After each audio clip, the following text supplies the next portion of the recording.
Hi friends, welcome back to Netra YouTube channel. ಇವತ್ತಿನ ರೆಸಿಪಿಲಿ ಏನು ಅಂತ ನೋಡೋಣ. ಇವತ್ತು ಬೋಂಡ ಥರ ಮಾಡೋಣ ಅಂತ. ಯಾವ ಥರ ಬೋಂಡ ಅಂದರೆ ತುಪ್ಪರಕಾಯಿ ಬೋಂಡ. ಸಾಮಾನ್ಯವಾಗಿ ಎಲ್ಲರೂ ಮನೇಲಿ ಮಾಡೇ ಮಾಡ್ತಾರೆ. ನೋಡೋಣ ಟೇಸ್ಟ್ ಹೆಂಗೆ ಬರುತ್ತೆ ಅಂತ. ಫಸ್ಟಿಗೆ ನಾನು 1-2 ಕಪ್ ಆಗುವಷ್ಟು ಕಡಲೆ ಹಿಟ್ಟನ್ನು ತೊಗೊಂಡಿದ್ದೀನಿ. ಅದಕ್ಕೆ ಸ್ವಲ್ಪ ಅಜ್ವಾನ, ಓಂಕಾಳು ಅಂತಾರಲ್ಲ, ಅದು ಹಾಕಿದ್ದೀನಿ.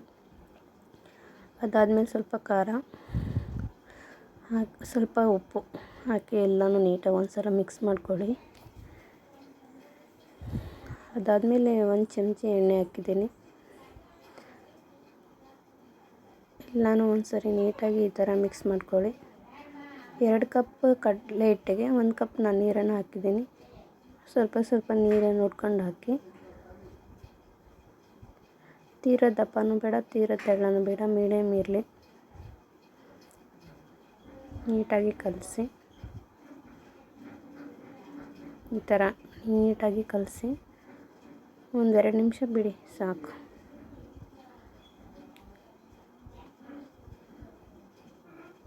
ಒಂದು ಸ್ವಲ್ಪ ಕಡಿಮೆ ಆಯಿತು ಅಂತ ನಾನು ಇನ್ನೊಂದು ಸ್ವಲ್ಪ ನೀರು ಹಾಕಿದ್ದೀನಿ.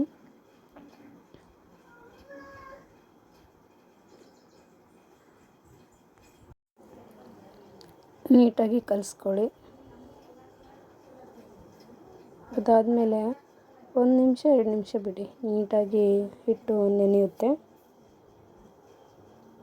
ಮತ್ತು ತುಪ್ಪರಿಕಾಯಿನ ರೌಂಡಾಗಿ ಕಟ್ ಮಾಡ್ಕೊಂಡು ಇಟ್ಕೊಳ್ಳಿ. ನಾನು ಮುಂಚೆನೇ ಕಟ್ ಮಾಡ್ಕೊಂಡು ಇಟ್ಕೊಂಡಿದ್ದೆ. ಅದಕ್ಕೆ ಸ್ವಲ್ಪ ಉಪ್ಪು ಖಾರ ಹಾಕಿ ಇಟ್ಟಿದ್ದೆ. ಮತ್ತು ಕಡಲೆ ಹಿಟ್ಟಿಗೆ ಉಪ್ಪು ಹಾಕುವಾಗ ನೋಡ್ಕೊಂಡು ಹಾಕಿ, ಯಾಕಂದರೆ ತುಪ್ಪರಿಕಾಯಿಗೆ ಹಾಕುತ್ತೆ ಅಲ್ವಾ, ಮತ್ತು ಜಾಸ್ತಿ ಉಪ್ಪಾಗಿಬಿಡುತ್ತೆ ಅದಕ್ಕೆ. ಮತ್ತು ಒಂದು ಬಾಣಲೆಗೆ ಎಣ್ಣೆ ಹಾಕಿ ಒಂದೊಂದೇ ಈ ಥರ ನೀಟಾಗಿ ಬಿಡಿ.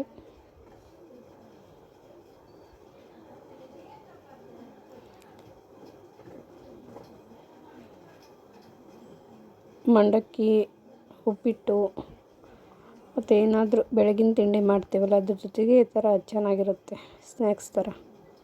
ಮತ್ತು ಸಾಯಂಕಾಲ ಮಾಡ್ಬೋದು, ಎಲ್ಲರೂ ತಿಂತಾರೆ. ನೋಡಿ, ಈ ಥರ ಬಿಟ್ಟಾದ್ಮೇಲೆ 1-2 ನಿಮಿಷ ಬಿಡಿ. ನೋಡಿ, ಲೋ ಫ್ಲೇಮಲ್ಲಿ ಇಟ್ಕೊಂಬೇಯಿಸಿ, ನೀಟಾಗಿ ಬೇಯುತ್ತೆ. ಎಷ್ಟು ಚೆನ್ನಾಗಿ ಬೇಯ್ತಿದೆ ಅಂತ.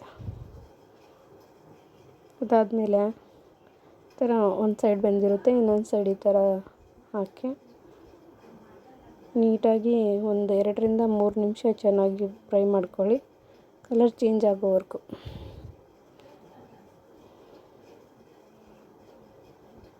ನೋಡಿ, ಎಲ್ಲನೂ ನೀಟಾಗಿ ಬೆಂದಿದೆ. ನೋಡಿ ಫ್ರೆಂಡ್ಸ್, ಹೇಗಿತ್ತು ಹೇಳಿ. Thank you all.